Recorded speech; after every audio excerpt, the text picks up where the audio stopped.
Welcome back to another episode of That's Business. Today's guest, Jazmine Rambeau, is a Seattle-based astrologer and speech-language pathologist who specializes in helping people realize their greatest strengths, express their deepest truth, and pursue their dreams with clarity. Across all of her offerings, from individual astrology readings to group consultations and events, Jazz focuses on the theme of connection to spirit, connection to community, and connection to oneself. Jazz, I'm so pumped to have you on this podcast. I think even more than I normally am, because I'm so fascinated by what you do. So before we dive into it all, we're going to, of course, throw it back to childhood. What was your childhood like? What did you want to be when you grew up? Oh, thanks so much for having me, Angela. I'm so excited to be here. I was kind of a quiet kid. I was pretty reserved, pretty shy, but I loved dancing. Dancing was my favorite thing. So my first job that I thought would be amazing would be a dance teacher. I quickly realized that that wasn't viable for my future. And so then I pursued nursing. But yeah, that's kind of where I was at as a kid. Oh my gosh. And then nursing. So at what age do you remember wanting to go into nursing? And it was kind of in high school. It was kind of in high school that I was like, you know what? I actually really love helping people. And I want to work in a medical field. And so I pursued nursing for a couple of years after high school. And then I found the field of speech pathology. And I realized that that was what I really wanted to do. That was what lit me up, probably because communication was so hard for me. And, you know, learning more about communication and speech and language, I really learned more about myself and learned how I could help other people. So as a speech pathologist, if some people that may be listening don't understand what that is, give us kind of like a baseline definition and what does that mean of what you do?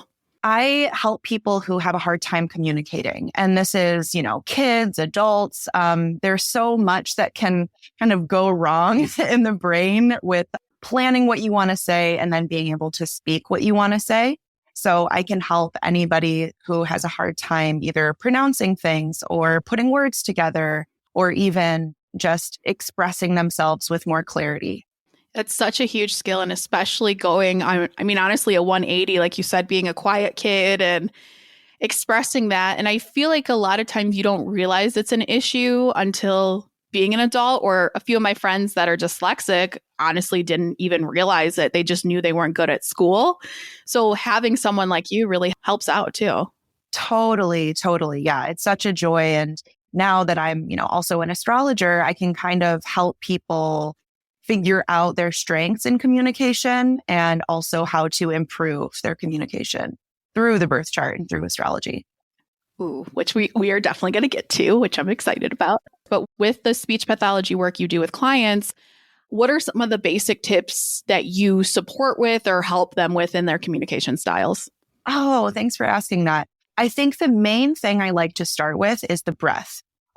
Really improving the resonance and quality of your voice can do so much. It just helps you, you know, move into a space and express yourself in whatever field you're in with more power and clarity and confidence. So I help people really connect with their breath and connect with their heart, so that it just comes across with more clarity. I also help with kind of the interpersonal dynamics. So being able to express what is bothering you, being able to express what you need with more clarity in a interpersonal connection. So being able to honor everybody's needs involved is a skill that takes time and intention. Does. And because I'm very intrigued by this topic, because I also was a quiet kid, and this is hilarious that I have a podcast and I get on social media and do live videos. It's like, who are you? But yes. And I feel people that may not realize they need it, the argument is like, well, I don't really need to present in my job, or I hate presenting, so I don't really need to do that. So someone that may be thinking that way because they're either anxious about presenting or whatever that may be, what would you say to someone like that? I would say that communication is the most important thing that we do. Even if you're not presenting to a group of people, you're connecting with people all day long, your colleagues. And even if you're not like talking that much to people at work, even your friends and your family and anybody that you're you're needing to connect with. It's such an important skill. And, even connecting with like a partner or family, that is affecting your well-being. So if you have needs that are not being met, that's kind of spilling over into all areas of life. So I like to help people communicate in their closest relationships and in work dynamics because everything is interconnected. And when you can do that and you can just feel more free to use your voice, everything just flows easier. Things aren't getting stuck and affecting your well-being. Well, I mean, communication with everything, whether you're ordering in a drive-through or you're checking out at a grocery store or anything. I mean, even if you are more of an introvert or someone like we talked about that, I'm not like outward in front of clients. I don't really need this, but it does make a big difference. And it does lead to more fulfilling lives. And I mean, communication, even in email or, text, like it's so huge. Yeah, absolutely. No, I'm glad you spoke to that because there's communication in so many different forms. And if it's, easy for you, you might not realize how you're connecting with other people. And so even if there's not something that's like wrong, so to speak, in the birth chart, we see that everybody has a different communication style. So I really like to help people understand how they communicate and what their strengths are so they can leverage that more. And they can present themselves into the world, into their work and their business with just more authenticity. Now, I'm so curious, how did the astrology and the birth chart reading come into play with the speech pathology? Because it makes sense now that you're saying it, but where did this come from? Yes. Yeah. It's so funny. So I actually grew up with astrology. My mom was really into astrology. And so it was always just kind of, in our culture, in our home. But it wasn't until I was 18 that I got my first astrology reading. Oh. And it was life-changing for me because the astrologer helped me realize that it was okay that I was the way that I am. I'm a Scorpio rising, and Angela, so are you. And just a little plug. We're gonna talk about Angela's chart here in a little bit. Yes. But that Scorpio rising and that Scorpio energy can be so private. And the astrologer helped me realize that it was okay. And it was actually a strength that I had this intensity, that I had this presence. And so I just fell in love with it and I just kept learning about it. And so over the next 10 years, even through like grad school for speech therapy and all of that, I would just spend hours on YouTube learning astrology. And it wasn't because I thought I would be an astrologer. I was just truly so curious and I wanted to know more and more. And so, anytime I met someone, I was like, let me see your chart. And I would go home and research everything and, gave a lot of unwanted advice probably. But that really helped me learn over the years. And so eventually more people were asking me to read their charts. And so my business kind of evolved from there. And in 2020, I started my business officially and, started charging for readings and stuff like that. But it was really something that I loved so much and still do. Wow. And how do you kind of stay up to date? Because there is so much information out there, or of course, some of the haters just say like, oh, well, it's so basic. Like when you're reading Yes and Cosmo and like, of course they are. But yeah, how do you kind of stay up to date on like what's good resources for you to keep up on your skill set there? Yeah, totally. So, there's so many astrologers that I trust and that I follow. Yeah. So many astrology podcasts and books that I read. And there's a lot of great educational platforms that give courses and stuff like that. So I'm always learning from astrologers that I trust. And I would just encourage people who have that perspective to just stay curious, right? Because, like anything, there are those stereotypes that we think of, like the horoscopes and things like that. But that is really just skimming the surface and does not capture the totality of what astrology can offer us. Like when I hear people say like astrology is BS because, you're telling me I'm like 1/12 of the population. I'm like, no, like you have this map, you have this image that helps you understand everything in your life. Like, I'm not saying you're basic. I'm saying you are the most unique person to ever exist. I've never seen a birth chart like yours. I never will see another one like yours. And there's so much to uncover. There is. Now, before we dive into my reading, which I'm like, I just want to do it now, but I'm going to be patient. So what Jazz had asked me for was my birthday, where I was born, and the time of birth, which we had to go on a wild goose chase to find, but we found it. So it was great. But why are those the three areas? Yeah, because it's so specific. So we all have what we call a birth chart. This is a picture of the sky the moment you're born. And it needs to be precise because, it changes with every minute. So if you were born an hour later or in a different time zone, it would be a totally different chart. That's how we get such specificity with astrology, is having those pieces of information. But I would say sometimes that birth time is kind of tricky to find. So there are a lot of things that we can still look at without having the time. But I would say if you can find it, that's really how you're going to get the most accurate information. Yeah, it was interesting because in my head, I'm like, I don't know, Mom, you told me I thought like 7:01. So she called her best friend and then she called my grandma and she called all these people. And she's like, and everyone decided, they're like, no, it's 6:30, between 6:30 and 8 o'clock. I know it was then. So then she's going through like the whole story. And she finally found it because she actually wrote it down. And she's like, oh, 7:52 p.m. I don't remember that. And it was just like, I think they are still talking about it when I last talked to her. So it was funny. Again, we're doing simplicity because a lot of people don't know like what your rising is. And I'm going to butcher it because my brain's not working today. But talk us through, what is it? Your rising, Yeah. Okay. So the sign that most people are familiar with is their sun sign. So this is like your sign. So Angela, you are a Taurus, right? This means that the sun was in Taurus when you were born. But if you think about the planets, every other planet is in a different sign. Some might still be in the same sign, but chances are the planets are kind of scattered around. And each planet has a different meaning.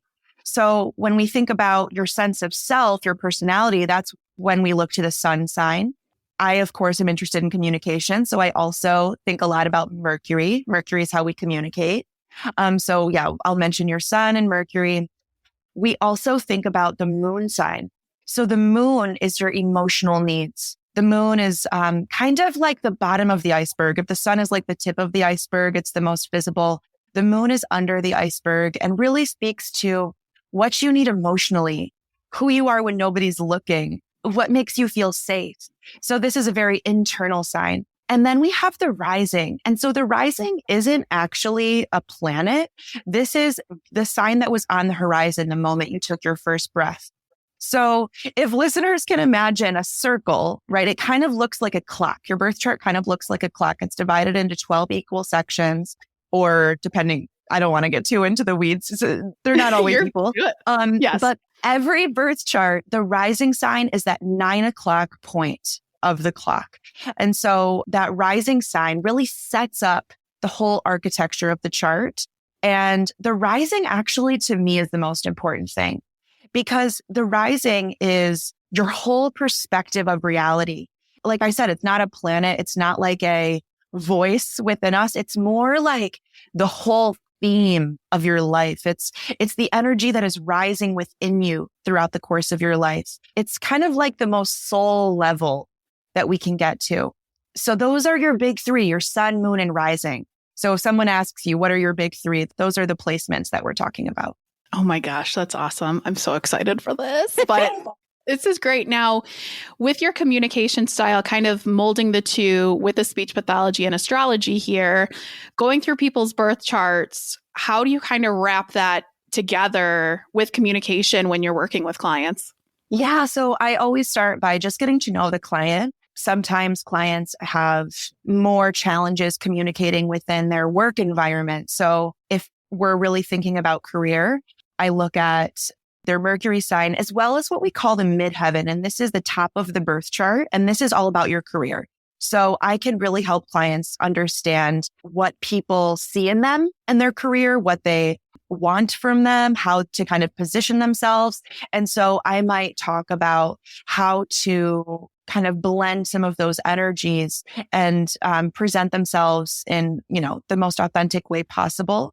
And so we might go through strategies, like I mentioned earlier, with either like vocal resonance or even specifics on word choice, or whether or not they're more of a listener or, a storyteller or a leader, and really helping them understand how to leverage those strengths within their communication style. But some clients might feel pretty at ease communicating in their work, and they might have more challenges in their interpersonal connections, speaking their needs with challenging family members, or even connecting deeper with their partner. So in those situations, I might focus more on some programs and some methods and frameworks that really resonate with my approach, like nonviolent communication. This is something where you really express your needs, your values in order to deepen and to get your needs met while honoring the person that you're connecting with. So there's a lot of things that I can kind of weave in. And the other thing that I really like to do is also weave in embodiment practices. So I'm a Sagittarius, which means that I'm inspired by lots of different things. So in grad school, I pursued a yoga teacher training. And so yoga and meditation are also big passions of mine. And so I love to help people really experience astrology and experience deeper communication through like meditation and breath work and things like that. So I also really love to guide people into those deeper levels. Ooh, okay. Should we do it? Should we do mine now? Yeah, let's do it. Okay. I don't know why I'm nervous, but I am. No, don't be nervous. Okay, so like I said earlier, you are a Scorpio rising. So I'll start with the rising sign. The rising, like I said, is the most important thing. This is what it is all about for you. So a Scorpio rising is fascinated, is always in search of the truth. Truth is the most important thing for Scorpio. Scorpio is a water sign. So you really move through the world with this intuition that can really pick up on things that are unspoken. Now, Scorpio rising is going to be quite private. Like I was saying earlier, it's very reserved. It's cautious. It doesn't want to open up too much because what it craves is deep, deep intimacy. And so when it, is saying too much, or it's in a situation that isn't valuing that deepest truth, it can really affect a Scorpio rising emotionally. And you're also a Scorpio moon. Oh, so what this means is that, so not only is this your whole perspective of reality, but this is also your emotional needs. You need intimacy, deep connection. So honestly, like, I know we were saying how funny it is that like we both, it sounds like, had a hard time opening up with this almost like hard exterior of the Scorpio rising. But I think the reason that we find ourselves now in these positions of almost like, speaking on a more public level is because we have found the conversations that are most meaningful to us. It means that when you have those connections where you really can guide it in the way that feels really authentic and valuable and in alignment with your deepest truth, you care so deeply and you want to share it, right? So it's not just that like you're quiet, it's that you are searching for the conversations that are most meaningful. And so that really guides your whole perspective. So this is your rising sign, this is your moon sign, and you also have a few other planets there, but I don't want to get too in the weeds. Does this make sense for you, Angela? Does that resonate with you? Yep. Oh, yeah. Yep. And it's so funny because you bringing up like being in like expressing yourself on social media on this podcast, because that is accurate. And my intuition, like I am very much the person, I'm like, I don't like them. They have bad vibes. And people are like, no, everyone loves them. What are you talking about? And then something tragic or like awful happens. Like, who said that one? I did. But I have always been that way. Like even growing up of, yes, being more reserved, but that does speak to it because I love in my business, like connecting with people or like that, wow, we really hit it off and I just met you type vibe. So that 100% is accurate. Yeah. And the other thing too is that because Scorpio is your moon sign, this means that you really, like I said, you really need that truth and you really need trust in your relationships. So, that takes time to build. When you have a platform like this and, you're having these deep conversations, that's one thing. But when it really comes to those deeper relationships, it's so important for you to have that trust built in and that safety to really be able to speak your needs and to have this understanding that we're going to be open with each other and vulnerable. Vulnerability is like the hardest thing for Scorpio, but it is the only thing that ultimately satisfies Scorpio. I think about Brene Brown. She's a Scorpio. Yes. Some people might be familiar with her. She's amazing, but she speaks to the power of vulnerability and the power of courage. And it's so funny how she talks about it because she started off researching shame, right? This is such a Scorpio thing, the deepest of our emotions, the most like gritty and uncomfortable. She's like, I want to get in there and learn about that. Do it. Yes. Yeah, exactly. It's that like, let's get in there. But she found that the only thing that can help reduce shame is vulnerability. And she was pissed about that. Yep. She was like, nope, like, how can I get around this? Because it's so uncomfortable. But ultimately, she learned that that is the only way. And so I always encourage Scorpios to, when you find those people that you really trust, do your best to open up, do your best to try to be vulnerable, because that is ultimately what's going to feel the best for you. It does. And it's so funny because I was very much someone, I'm like, I don't like talking about my feelings. Feelings are stupid. Don't talk to me about feelings.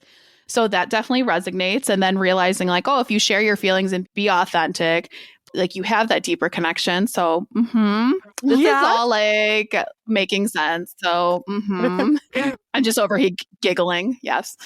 So that is your rising and your moon. Now, Taurus is actually the opposite sign from Scorpio. So if you can imagine that 9 o'clock point on your birth chart, this is like who you are. Your moon is over there. It's so much of like your deepest feelings are over in Scorpio. On the other side of the chart, you can imagine kind of like 3 o'clock on this like circle. This is where your Taurus shows up. So you are a Taurus sun and Mercury. So this is who you are, and this is also how you speak. Now, in the birth chart, the location of where your planets show up really helps you understand where in your life these planets show up. So your sun and Mercury are in your 7th house. Now, what that means is that the location they show up is the place that has to do with relationships. So you are very geared toward relationships, understanding people, communicating with people, just being in partnership is so important to you. So when you are in connection with somebody, that's really where you learn the most about yourself. It's kind of like people are this mirror that help you go deeper into understanding who you are and what is most meaningful to you.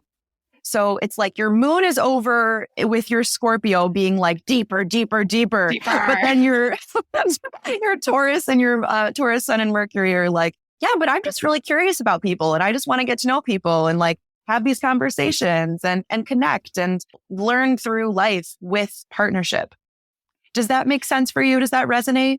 Some of my friends call me Yellow Pages because I know everyone, or I'm the one that it just like people feel the need, they're very drawn to me. And when my partner and I started dating, he's like, I don't understand what you do, that people just like open up to you and just like spill their guts. I'm like, I don't know what I do, but building connections. I've made some of my best friends at bars, at concerts, really airports, like all over the place. So, yep.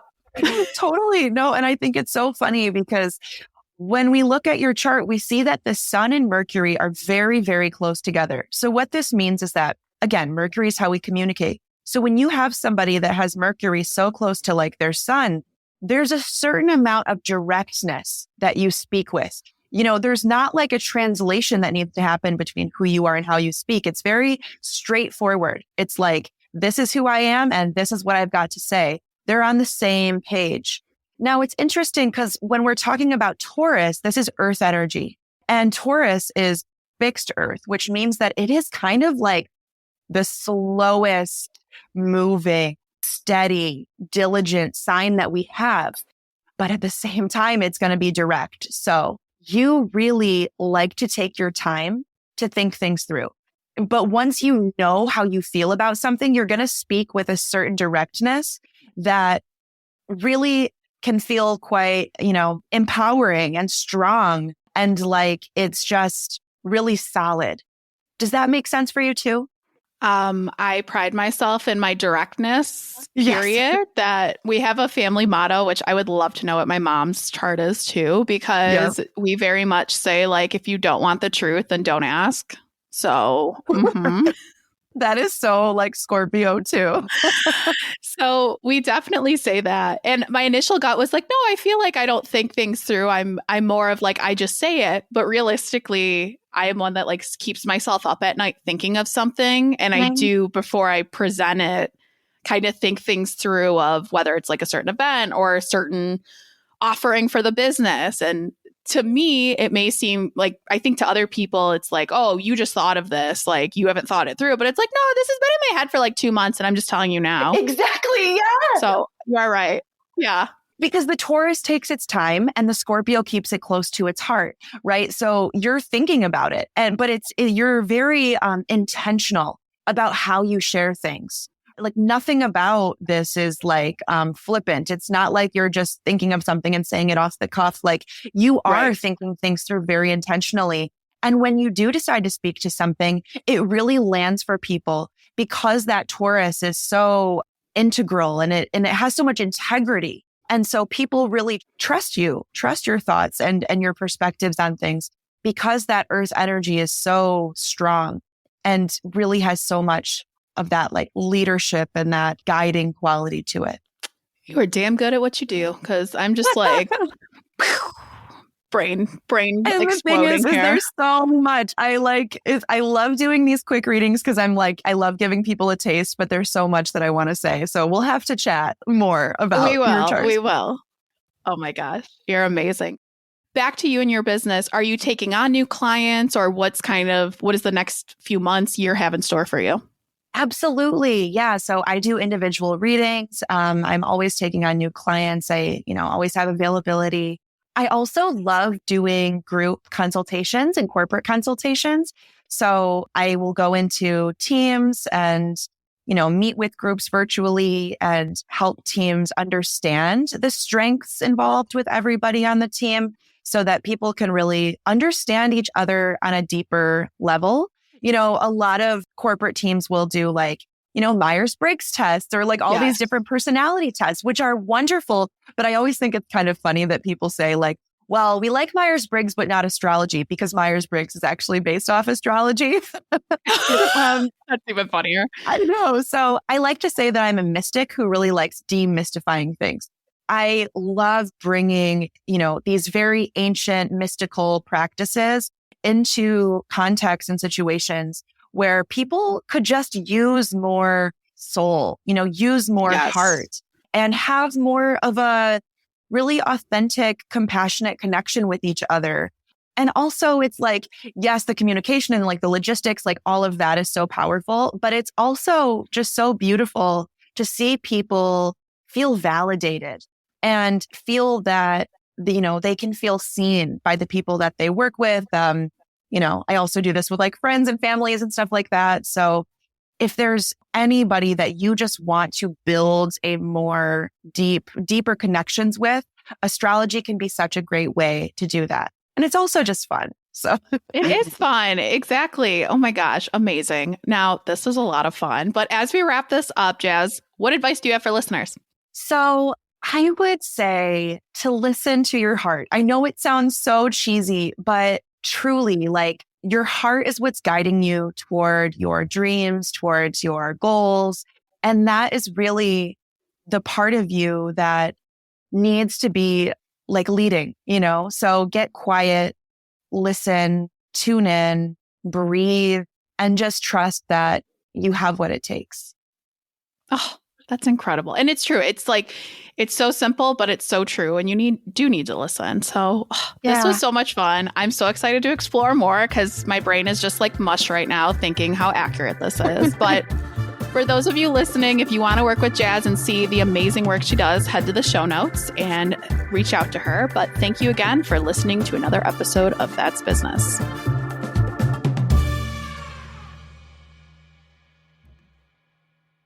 If you're looking for a career change and you're not sure where to start, the Resume Rescue can help. Sure, there's no such thing as the perfect fit for everyone, but here at the Resume Rescue, we're on a mission to find the perfect solution for you. Whether it's changing careers, updating a resume, learning LinkedIn, or practicing interviewing, we have you covered. Find us online at theresumerescue.com and find all of our contact info in our show notes.